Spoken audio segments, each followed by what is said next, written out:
여러분 안녕하세요. 글로벌 한국학과 한국어 교육 그 1강 한국어 교육에 대한 이해 중에서 두 번째 시간이 되겠습니다. 자, 이번 시간에는 한국어 교육자로서 훈민정음 다시 보기 그리고 국제통용 한국어 표준 교육 과정에 대해서 차례대로 살펴보도록 하겠습니다. 자, 한국어 교육자가 되시기 위해서 여러분들 모두가 열심히 공부하고 계신데요. 자, 이 시점에서 우리 훈민정음을 다시 한번 좀 살펴보도록 하겠습니다. 이하 내용은요, 김주원 2024에서 좀 인용하도록 하겠습니다. 한글학교 회장이시고 언제나 이 훈민정음의 올바른 의미와 그리고 이 확산에 대해서 노력하고 계신 아주 그런 분이십니다. 자, 한국어와 한글에 대해서 우선 살펴보도록 하죠. 자, 여권에 내 이름이 영어로 적혀 있지. 영어보다는 영문이나 알파벳이 정확한 표현이 되겠고요. 자, 몽골에 갔더니 모두 러시아어로 되어 있던데 러시아어보다는 러시아어 문자나 혹은 끼릴 문자 이렇게 하시는 게 낫겠고요.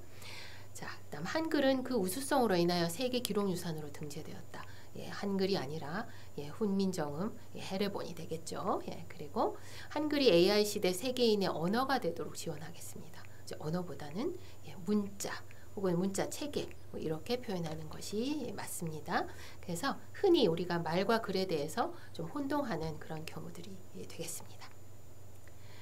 자, 이번에는 훈민정음의 의미에 대해서 좀 생각해 보겠습니다. 백성을 가르치는 바른 소리라고 우리가 풀어서 해석할 수 있죠. 그래서 글자 이름도 사실 정음, 언문, 반절, 아침글, 한글 등으로 이렇게 쓸 수 있습니다. 특히 이제 언문 같은 경우에 이것은 이제 낮춰서 쓰는 표현이 아닌가 하시는데 그렇지 않습니다. 반절이 좀 낮춰서 쓰는 표현이 되겠죠. 그리고 이제 책 이름은 이제 훈민정음 그리고 이제 해례본과 언해본이 있습니다. 여기 이제 해례본이 국보 70호라고 되어 있는데 이제 원문이죠. 그런데 이제 지금은 더 이상 국보 뒤에 번호를 붙이지 않습니다. 그냥 국가의 보물로 지정이 되어 있습니다. 자, 그 오른쪽 그림을 보시면 이제 훈민정음이 12월에 실록에 의하면 12월에 창제된 것으로 이렇게 기록이 되어 있습니다. 자, 실록이 12월에 이제 창제가 되고요. 그 다음에 이제 2월에 바로 그러니까 한 50여일 만에 반대 상소가 올라옵니다. 그 최만리 등의 집현전 학자들이 올린 것인데요. 지금 이 보시면 자, 몽골 서하, 여진, 일본 서번과 같은 무리들만이 제 글자를 가지고 있고 이것은 이제 오랑캐의 일이다. 그리고 우리는 그러니까 중국을 버리고 오랑캐와 같아지는 것은 옳지 않고 이제 계속해서 한자를 써야 한다. 교육하고 써야 한다라고 주장하는 거죠. 그래서 이게 이제 그 밑에서 요 그림을 제가 네 가지를 이렇게 따놨는데요. 자, 몽골 서화 여진 일본 서번인데 여러분 한번 문자를 보시라고요. 자, 몽골은 위구르 문자 이렇게 생겼고요. 그래서 위에서 밑으로 이렇게 쓰게 되어 있습니다. 그래서 오른쪽에서 왼쪽으로 나가면 쓰게 되어 있고요. 그 다음에 티베트가 이제 서번입니다. 이제 여기 서번이 조금 생소하셨죠? 그래서 서번이 티베트를 말하는 것이고요. 여기 서하는 요 세 번째 그림인데요. 탕구트라고 하는 그런 언어입니다. 문자고요. 그 다음에 여진 문자가 또 있습니다. 자, 이러한 반대 상소에 대해서 세종대왕께서 두 가지로 꾸짖으십니다. 첫 번째는 편민 정신을 강조하십니다. 그래서 백성을 편안하게 하려 합니다.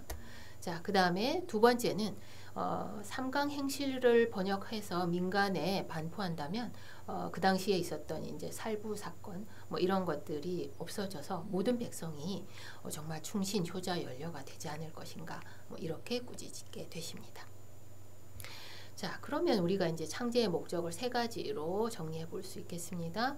자, 첫 번째는 당시 국어, 그러니까 지금의 국제사회에서는 이제 한국어라고 불리는 국어를 이제 전면적으로 이제 표기할 수 있다. 그렇죠? 그래서 역시 국지어음이 되겠습니다. 그리고 편민이 되겠죠. 그런 의미가 있고, 두 번째는 백성의 계몽과 교화입니다. 그래서 훈민이 되겠죠. 자, 그래서 여러분들 지금 보시다시피 편민과 훈민이 매우 큰 의미입니다. 예.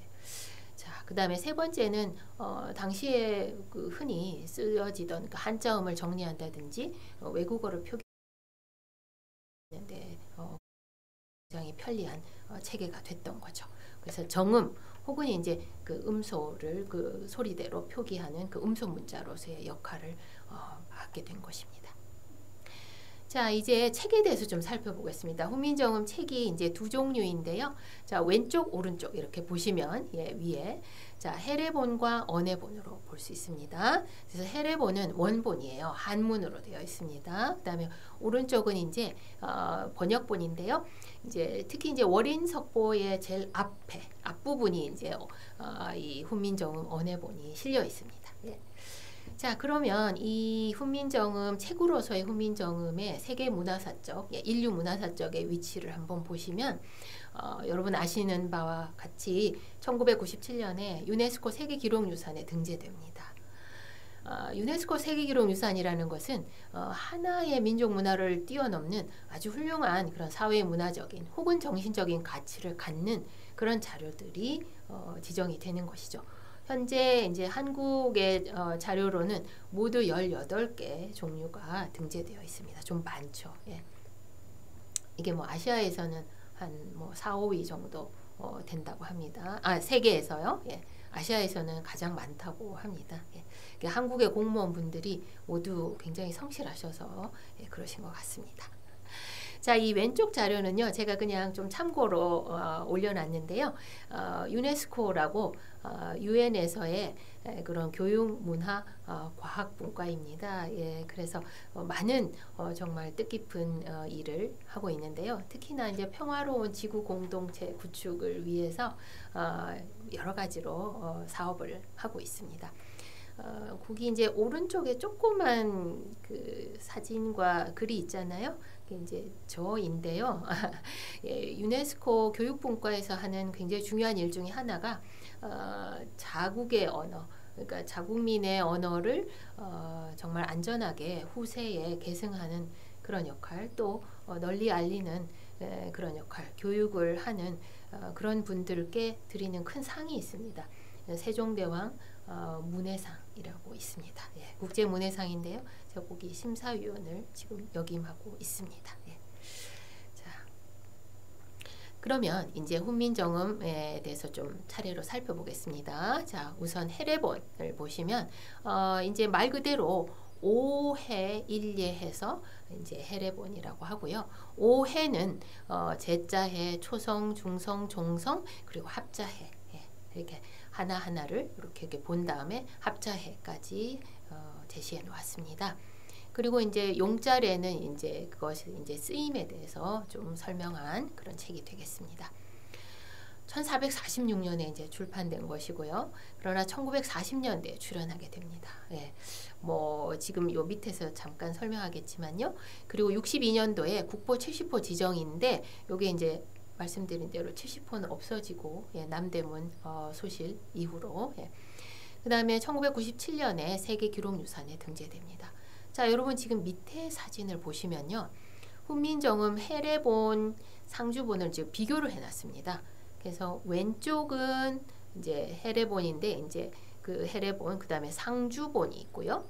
그 다음에 크기를 이제 비교를 해놨는데요. 이것은 상주본과 간송본을 비교를 해놓은 것입니다. 아시다시피 간송본은 간송 전형필 선생님께서 정말 평생 모으신 그런 재산을 그 사재를 들여서 이렇게 책을 보존하시고 많이 이렇게 소장하고 계셨던 그런 문헌입니다. 그래서 지금 여러분들이 이 왼쪽 사진을 보시면요, 지금 좀 진본 같은 느낌이 좀 들죠. 이렇게 많이 좀 이렇게 세월의 흔적이 좀 많이 그대로 남아 있죠. 그렇죠? 그래서 이게 이제 상주본인데요. 사실 상주본에 대해서는 좀 계속해서 우리가 상주본을 확보하려는 노력을 하고는 있지만 사실은 상주본은 큰 의미는 없다고 합니다. 잠깐 나중에 설명하겠습니다. 책 크기를 보시면요. 아무래도 여러분은 왼쪽이 오른쪽보다는 더 진본 같아 보이죠? 예, 맞습니다. 예, 이것은 이제 좀 오래된 것이고 이제 뒤에 글자가 비치지 않는데요. 이 오른쪽은 좀 잘려져 있고요. 잘려져 있죠. 이게 크기가 이렇게 규격으로 딱 잘려져 있고, 그죠? 그래서 책 모양이 원래 모양대로라면 왼쪽이 조금 더 진본 같아 보이죠. 한 500년 된 것 같습니다. 예, 오른쪽은 이렇게 어느 정도 정리가 된 책이고 뒤에가 이렇게 다 좀 비치고 있습니다. 그래서 요게 이제 관송본이지만 그러나 훨씬 더 많은 자료의 양이 좀 더 많다 하는 겁니다. 예.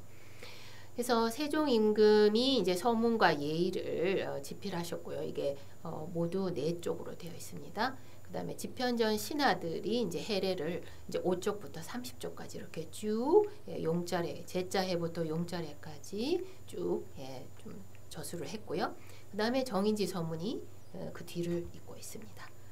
이건 이제 간송 전연필 선생님인데 정말 글쎄요, 우리 문화재의 정말 많은 부분들을 이렇게 이분이 우리에게 좀 물려주신 것 같습니다. 아주 소중한 유산들입니다.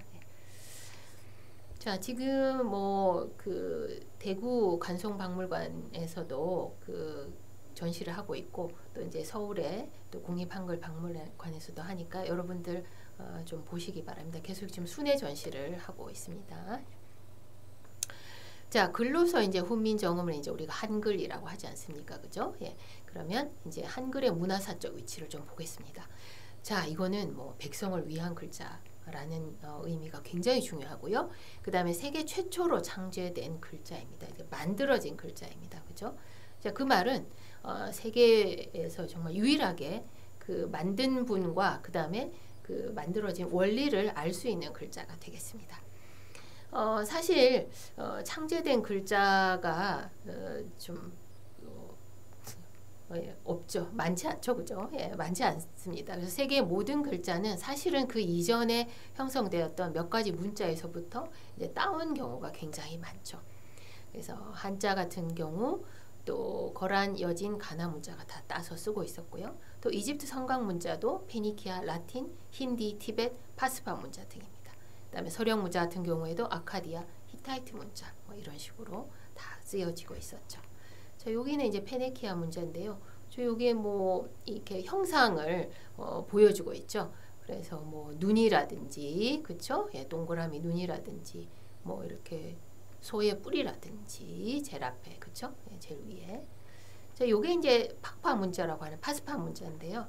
사실 뭐 한글이 뭐 팍파 문자에서 가지고 왔다, 뭐 이런 얘기들이 뭐 주장하시는 분들이 계시잖아요. 근데 이게 보면 뭐 그런 것 같기도 해요. 왜냐하면 이 그 문자 여기 보면 뭐 티읕 같은 것도 있고요. 뭐 기역 같은 것도 있고 뭐 그렇습니다. 그죠? 좀 이응 같은 모양도 있고. 예. 근데 뭐 이것은 사실 뭐 어느 정도의 그 모양을 본떠서 또 이루어지는 경우가 많기 때문에 비슷한 것은 뭐 당연하겠죠. 그죠? 뭐 알파벳도 마찬가지입니다. 그죠? 예. 자, 그러면 훈민정음 창제 배경인데요. 철학적 배경에 이제 성리대전에서 좀 찾아볼 수 있습니다. 왜냐하면 이 성리대전 안에 그 중국의 성운학, 즉 이것은 또 인도 음성학에서 많이 따온 것인데요. 이런 내용들이 들어 있습니다. 자, 그다음에 문자론적 배경은 음소 문자이기 때문에 몽골자 등에서 이제 나온 것으로 어느 정도 참고한 것으로 보이고요. 그다음에 사회적 배경은 어디까지나 애민 정신과 훈민입니다. 국민 계몽이죠. 자, 그러면 이제 지정학적 정치적인 배경도 우리가 좀 살펴봐야 되는데요. 주위 국가들이 자체의 문자를 가지고 있다라는 점이 있습니다. 그렇죠? 예. 자, 그러면 훈민정음 창제 원리가 이제 두 가지로 크게 볼 수 있습니다. 굉장히 중요합니다. 첫 번째는 발음 기관을 본떴다. 두 번째는 획을 더했다. 뭐 이렇게 이제 볼 수 있는데 거기 발음 기관 상형에 대해서는 거기 뭐 상치형 해서 뭐 이의 모양을 본뜬 거 뭐 이런 식으로 이제 나와 있죠. 가획은 뭐 키읔은 뭐 기역에 더한 거 뭐 디귿은 니은의 획을 더한 것, 뭐 이런 식으로. 또 미음과 비읍은요, 지금 이 비읍이 위로 이렇게 올라가 있잖아요. 그래서 이제 사실 가획을 하는데도 정말 한 가지 규칙이 아니라 뭐 미학적인 것도 좀 고려를 해서 좀 이제 만들어진 거라는 거죠. 그래서 가치가 좀 더 있는 것 같습니다. 자, 훈민정음의 창제 원리와 우수성에 대해서 잠시 보면요. 창제 원리는 사실 이 28글자가 각각 그 꼴을 본떠서 만들었다라고 하고 있습니다. 예, 그래서 이제 정인지의 또 우수성에 보면은요, 여기 바람소리, 하개울음, 다개소리, 개짖는 소리 등을 모두 적을 수 있다. 이렇게 되어 있습니다. 그래서 여러분들 이 창제 원리, 즉 발음기관을 본떴다. 발음기관 상형과 가획, 그리고 이 우수성, 소리글자, 음소문자라는 이 두 가지 점을 좀 잘 기억해 두시면 좋겠습니다. 그래서 그 이제 여기 이제 기본 5글자 아설순지후, 그죠? 예, 이렇게 되어 있고요. 예. 자, 요 개개의 낱낱은 또 여러분들이 또 알고 계실 것 같고, 예, 이렇게 가획이 되어 있다라는 것을 보시면 되겠습니다. 자, 여기 이제 아까 뭐 이제 성리대전에 뭐 중국의 서문학에서 많이 가져오고 뭐 이런 게 있었잖아요. 그걸 세종대왕께서 탐독하시고 참고를 하셔서 만드신 것은 이제 맞는 것 같습니다. 그래서 이제 모음자가 이제 하늘, 땅, 사람 이렇게 굉장히 이제 철학적인 정말 심오한 철학적인 바탕을 두고 하늘은 둥글고 땅은 평평하고 사람은 서 있고 이런 것들을 기본으로 만들었습니다. 자, 그리고 이제 모음 조화를 고려한 글자가 되거든요. 그래서 이제 여기 이제 설축, 설소축, 설불축 이렇게 되는데 축이라는 것은 이게 움츠리는 걸 말하죠. 이렇게 긴장되는 거 있잖아요. 그래서 자음에는 그런 게 있는데, 야, 이 모음에도 이런 그런 의미를 더한 것이 상당히 좀 창의적이라고 볼 수 있죠. 그죠? 그래서 이제 양모음과 음모음 이렇게 구분하고 있습니다. 자, 그러면 옆에서 이제 한글의 특성에 대해서 좀 정리를 해보겠습니다. 자, 첫 번째, 한글은 그 창제자와 연대, 창제 원리가 밝혀진 유일한 문자다. 그다음에 두 번째는 독창적인 문자로서 사람의 발음기관, 즉 상형이다. 그죠? 그래서 기본 5자가 있고, 그리고 소리가 세워짐에 따라 가획을 하는 거죠. 그다음 세 번째는 모음은 3제, 즉 천지인을 본떠서 기본자를 하고 여기에 합성을 하여 뭐 제자를 하는 거죠. 그죠? 자, 그다음 네 번째, 음소음 문자로서 사실 처음부터 자음 모음을 이렇게 갖춘 그런 문자는 정말 굉장히 그 창의력이 뛰어나고 과학적이다. 이렇게 보는 거죠. 그래서 사실 세계학계에서 이런 주장들, 이런 연구들이 많습니다. 그래서 뭐 우수성과 찬사에 대해서 대략 좀 정리를 해보면 배우기 쉽고 쓰기 쉽다. 그리고 하나의 글자는 하나의 음을 가지고 있다. 대응되는 음을 가지고 있다라는 것이고요. 그 다음에 글자가 조합형이어서 사실 뭐 인터넷 시대, 디지털 시대에 적합하다 하는 것입니다. 그래서 이제 호모 헐버트라는 분은 사실 한글과 견줄 문자는 세상 어디에도 없다라고 아주 극찬을 하셨는데요. 정작 또 그 한글을 주로 이제 쓰는 이제 한국민들은 또 거기에 대해서 크게 가치를 부여하고 있지 않은 것 같다라고 하셨어요. 또 헐버트 교수님께서요. 자, 그래서 모든 문자는 그 사용 언어 또는 문화와 밀접하게 결합되어 있고 나름의 우수성을 가지고 있습니다. 그래서 한글이 이 세상에서 뭐 가장 우수하거나 한글 많이 우수한 문자는 결코 아닙니다.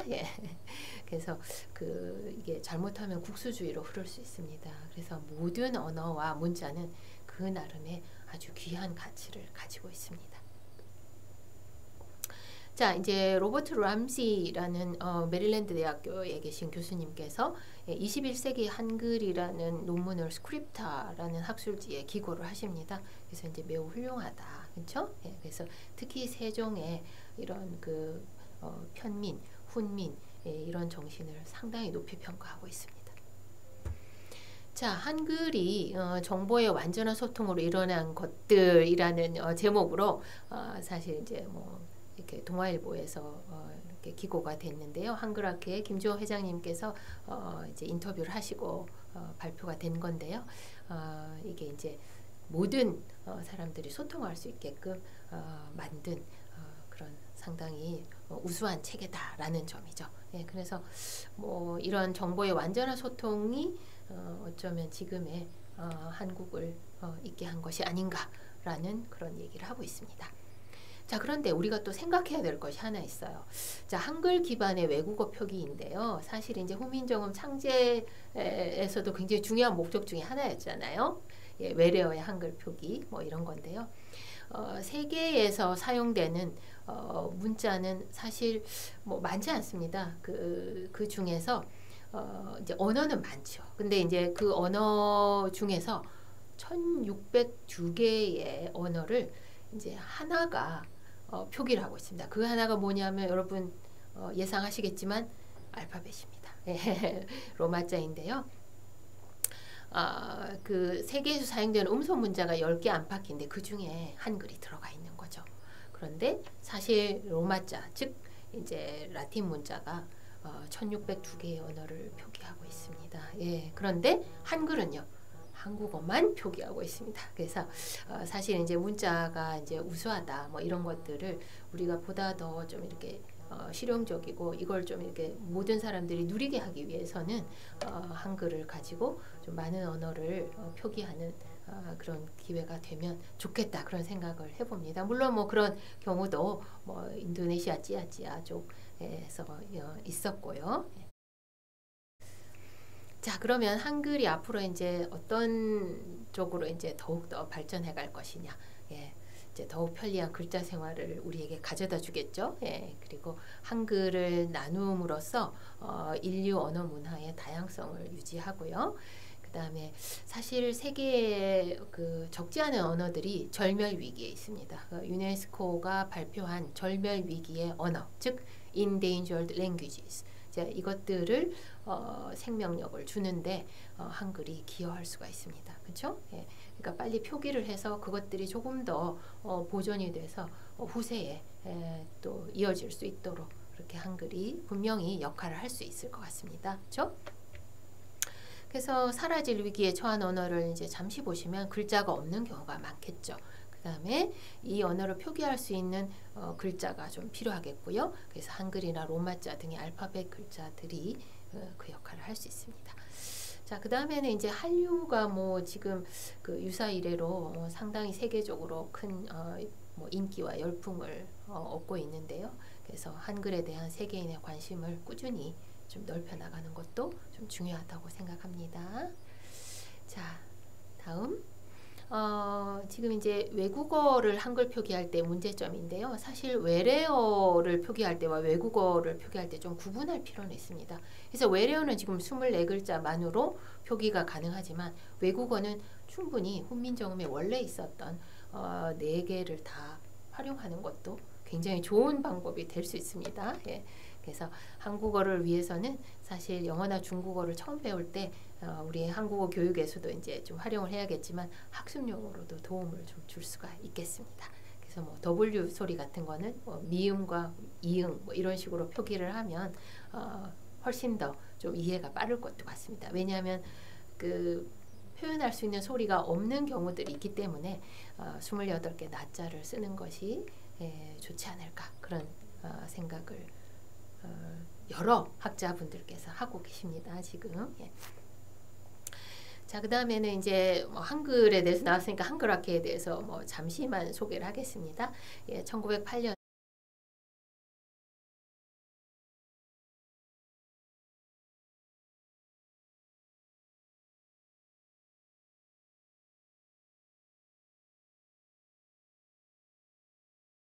창립된 한국의 최초의 학술단체가 되겠습니다.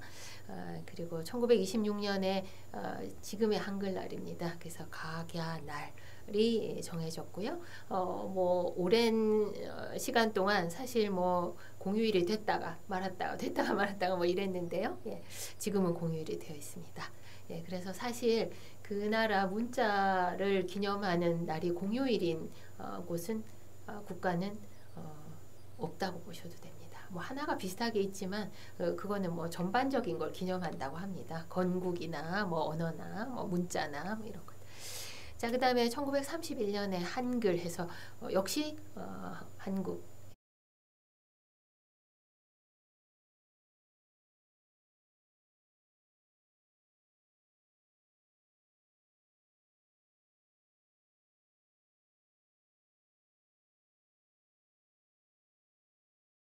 최초의 학술지입니다. 예. 그다음에 맞춤법 통일한 33년, 42년에 조선어학회 순환이 아시다시피 있었고요. 그다음에 큰 사전이 이제 계속 작업이 이루어졌었고요. 77년에 한글회관이 준공되어 오늘에 이르고 있습니다. 자, 그러면 지금부터는 두 번째로 국제통용 한국어 표준교육과정에 대해서 살펴보겠습니다. 자, 국립국어원이 한국어의 교육과정을 이제 조금 더 좀 체계적으로 좀 만들고 그다음에 이것들을 좀 보급하기 위해서 좀 알리기 위해서 한 작업입니다. 크게 4단계로 이루어져 있고요. 각 2010년, 11년, 16년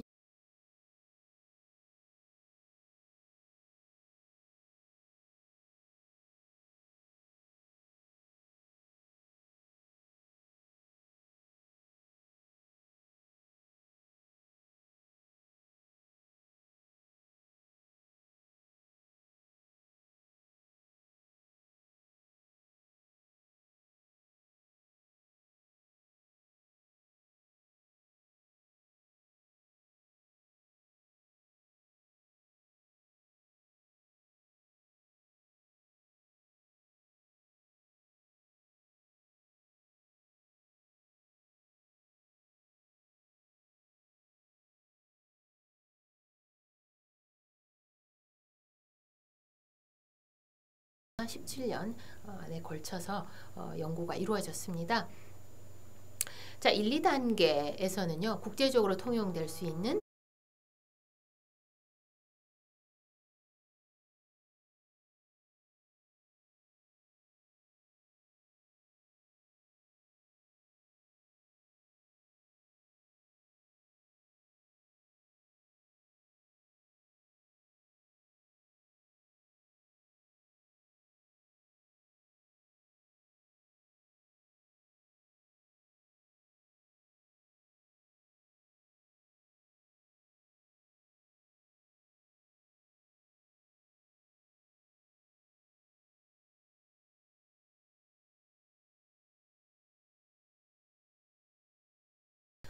교육과정의 범주, 항목, 세부 내용 등을 마련해서 한국어 교육 현장 또 관련 영역에서 참조 기준으로서 역할을 할 수 있도록 했습니다.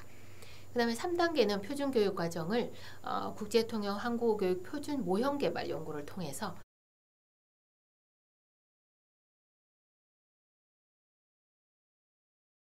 사용자 중심의 그런 보완이 이루어졌습니다. 4단계는 그 연장선상에서 교육 현장에서 직접적으로 응용할 수 있는 또 여러 가지 변이형을 개발해서 교육과정 내용을 또 세목화했습니다. 그래서 여러분들 좀 친해지셔야 되겠습니다. 앞으로. 그래서 자, 지금 범주가 이렇게 쭉 나누어져 있고요. 또 항목으로 또 쭉 이제 구분을 하고 있습니다. 자, 먼저 주제입니다.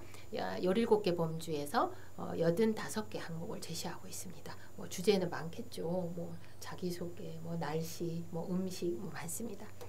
자, 그다음에 기능 및 과제는 5개 범주에서 52개 항목을 제시하고 있습니다. 여러 가지 이제 중요한 그런 기능 및 과제들이 있고요. 그다음에 언어 지식은 어휘 문법으로 나누어져서 이렇게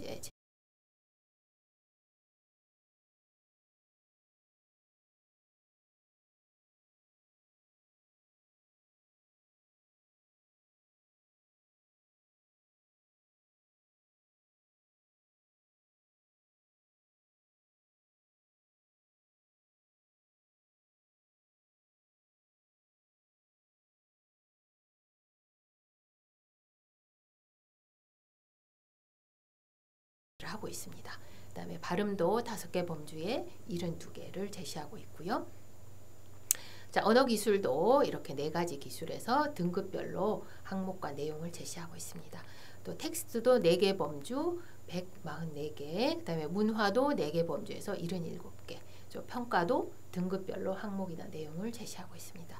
그래서 요것은 이제 여러분들이 차차차차 좀 친해지셔야 되는 거고, 예, 또 뒷시간에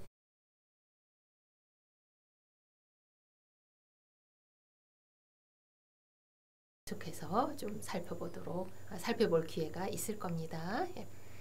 자, 우선 사실 여러분들이 한국어 교육에서 굉장히 중요한 게 학습자의 수준이거든요. 예, 언어 수준이라서 여기에 대해서 조금 한번 살펴보고, 예, 또 생각을 해보시기 바랍니다.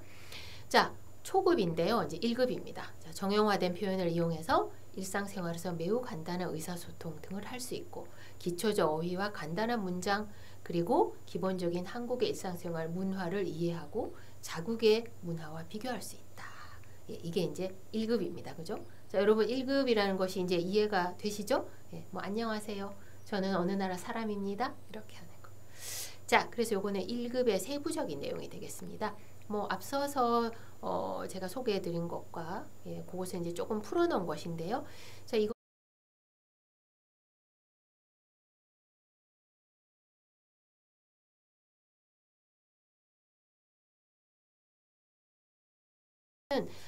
사실 뭐 자모를부터 시작을 해서 아주 기본적인 그런 일상에서 요구되는 그런 여러 가지 언어, 표현 등을 익히는 그런 단계라고 볼 수 있겠습니다. 자, 다음은 2급입니다. 자, 기초 어휘와 단순한 문장을 이용해서 일상생활에서 마주치는 문제를 해결할 수 있고, 자, 조금 더 이제 발전을 하는데요.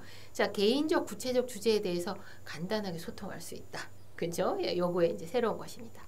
그래서 2급도 뒤에 보시면 이렇게 돼 있군요. 마트나 식당 등 공공장소, 그리고 우체국, 은행도 있습니다. 그렇죠? 거기서 아주 기본적인 과제를 수행할 수 있고요.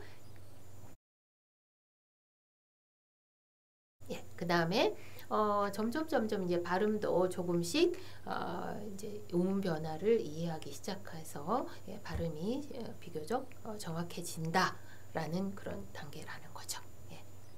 자, 3급입니다. 자, 3급은 조금 이제 더 좀 이제 올라가는데요. 보시면 여기 처음으로 친숙한 사회적 맥락이 나와요. 사회적 맥락, 그죠? 예, 그래서 친숙한 사회적 추상적 주제와 관심 분야에 대해서 의사소통할 수 있다. 그래서 아마 여러분들이 이렇게 마주치는 학생들, 외국인 학생들 중에서 어느 정도 말이 된다 하면 그 학생은 아마 중급일 겁니다. 예, 그래서 우리가 중급을 3, 4급 이렇게 이야기할 수 있죠. 예, 그래서 대부분의 여기 문어와 구어를 어느 정도 구분할 수 있다. 이것도 중요한 겁니다. 그러니까 글말과 입말을 좀 어느 정도 구분할 수 있습니다. 예. 그래서 대부분 한국의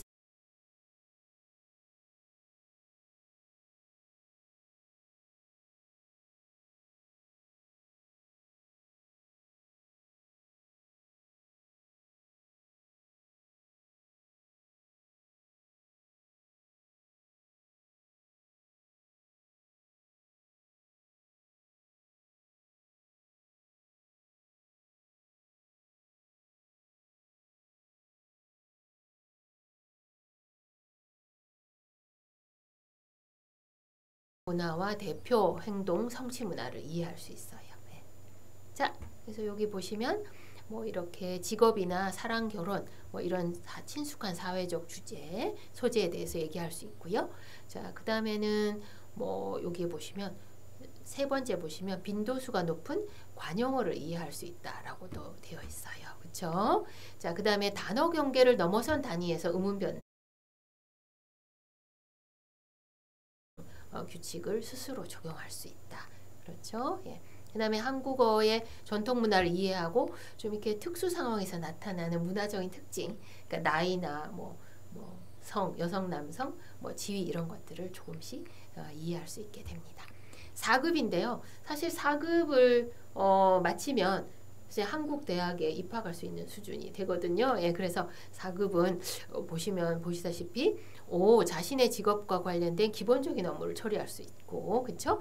그다음에 친숙한 사회 추상적 주제와 자신의 관심 분야에 대해서 그렇군요. 비교적 유창하게 의사소통할 수 있다.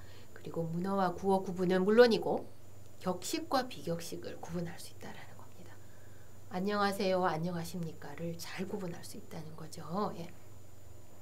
그리고 한국의 대표적인 행동 성취 문화를 이해하고 좀 이렇게 자신의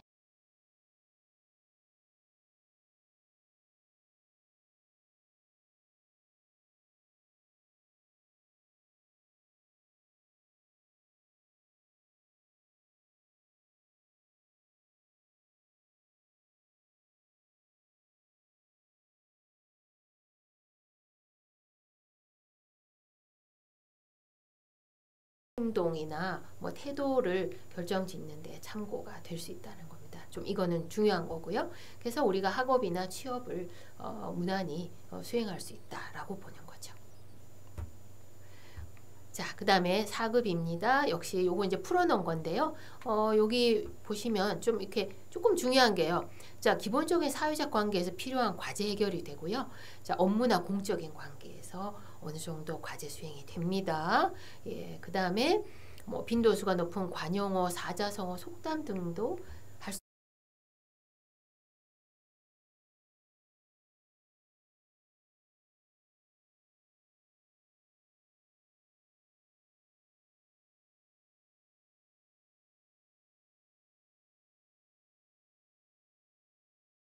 있군요. 그 다음에 음운 변동을 능숙하게 적용하고 원어민도 알아들을 정도의 발음과 억양을 구사할 수 있습니다.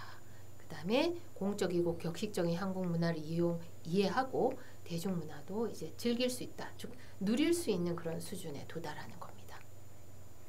자, 이제 고급인데요. 5급과 6급이 있죠. 자, 5급은요. 자, 여기 보시면 자, 이제 아까는 친숙한 사회적 맥락이라고 했는데 지금은 덜 친숙한 사회적 맥락입니다. 그래서 상당히 좀 이렇게 그 어려운 수준에 더 올라왔다라는 거죠. 그 친숙하지 않지만 그것에 대해서 말할 수 있고 이해하고 말하고 표현할 수 있다라는 거죠.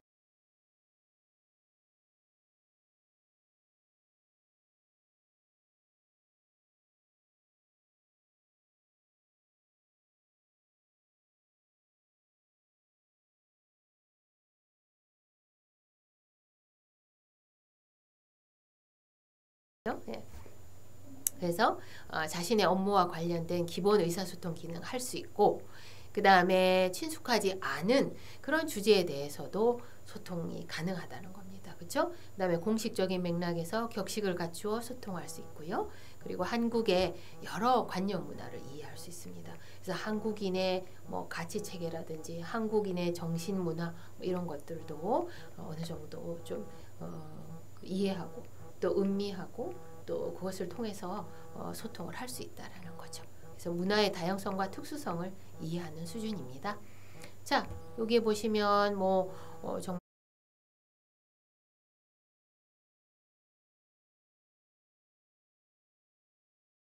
고급처럼 그죠? 고급답게 예, 뭐 유창하다 이런 말 많이 나옵니다. 지금 그죠? 예, 그래서 뭐 정치, 경제, 사회 등 전 분야에 걸쳐서 자신의 언어 기능을 어느 정도 수행할 수 있다. 자, 여기 이제 5급에서 어느 정도니까 6급에서는 뭐 대체로 혹은 뭐 대부분 혹은 잘 뭐 이런 부사어가 나오겠죠. 그죠? 예. 그래서 자, 뭐 그때 좀 발화 상황을 잘 이해하고 예, 이제 바꾸어서 말할 수 있다. 즉 상당히 이제 담화 화용 적으로 충분히 자신의 한국어를 능력을 발휘할 수 있다. 그런 이야기가 되겠죠. 자, 마지막 6급입니다. 자, 지금 6급은요. 역시 덜 친숙한 맥락이고 사실은 이제 잘 할 수 있다. 그죠? 예, 그래서 비교적 유창하게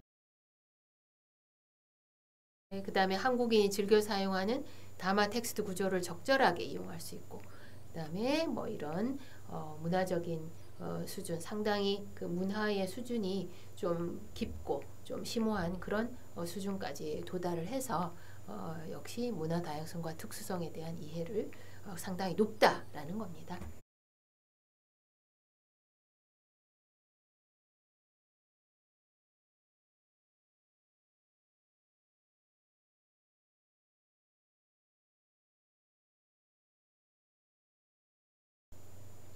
자, 요거 6급을 설명해 놓은 건데요. 지금 보시면 한국의 대표적인 방언을 듣고 즉 이제 방언도 듣고 이해할 수 있고, 그죠? 예. 그래서 이제 제일 중요한 것은 사실 그 한국어에서의 대부분의 그런 언어 요소들을 잘 활용하고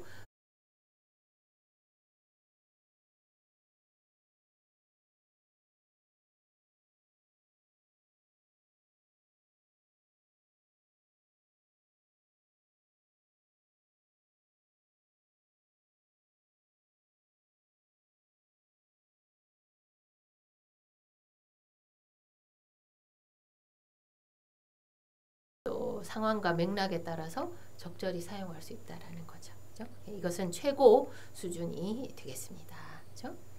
자, 그러면 우리가 한국어 교육의 원리를 좀 살펴보도록 하죠. 자, 첫 번째, 의사소통 중심, 과제 중심 교육이 돼야 되겠죠. 이제 여러분들이 항상 이게 너무 이제 뭐 도덕적이다, 이게 뭐 사실 뭐 교조적이다 이렇게 생각하실 수 있는데 굉장히 중요합니다. 이제 언어는 배울 때 즐거워야 하니까요, 그죠? 예. 그래서 형태에 대한 이해와 연습에 기반해서 또 나아가야 합니다.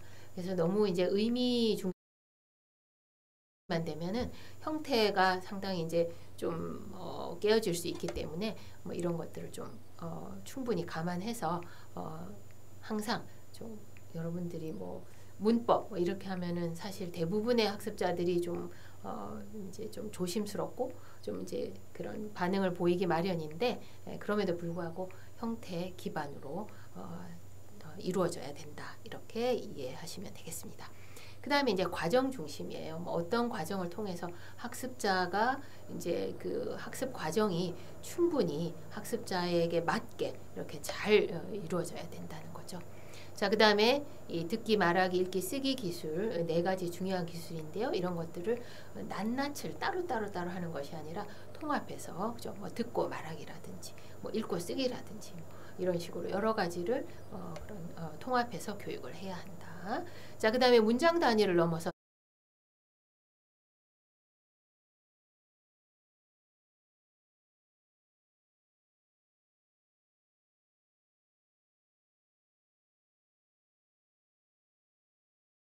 가마 특성.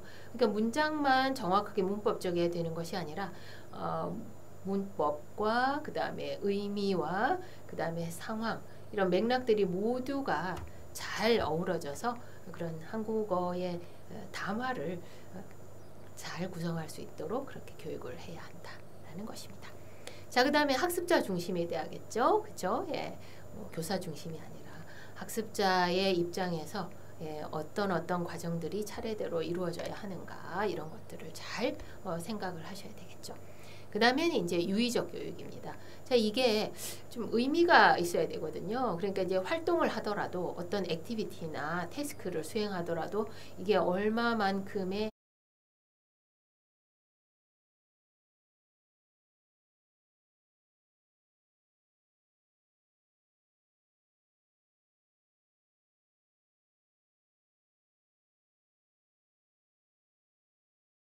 이 사용에 대해서 의미가 있는가를 좀 잘 곱씹어 보고 교육을 해야 한다라는 것입니다. 자, 그 다음은 교수학습 상황에 맞게 절충적인 교수법. 뭐 교수법도 뭐 우리가 뭐 이거다 저거다 이렇게 정해놓지 않고 가장 합리적이고 가장 학습자들에게 또 도움을 줄 수 있는 습득에 도움을 줄 수 있는 그런 교수법을 만들어 가셔야 하는 것이 중요합니다.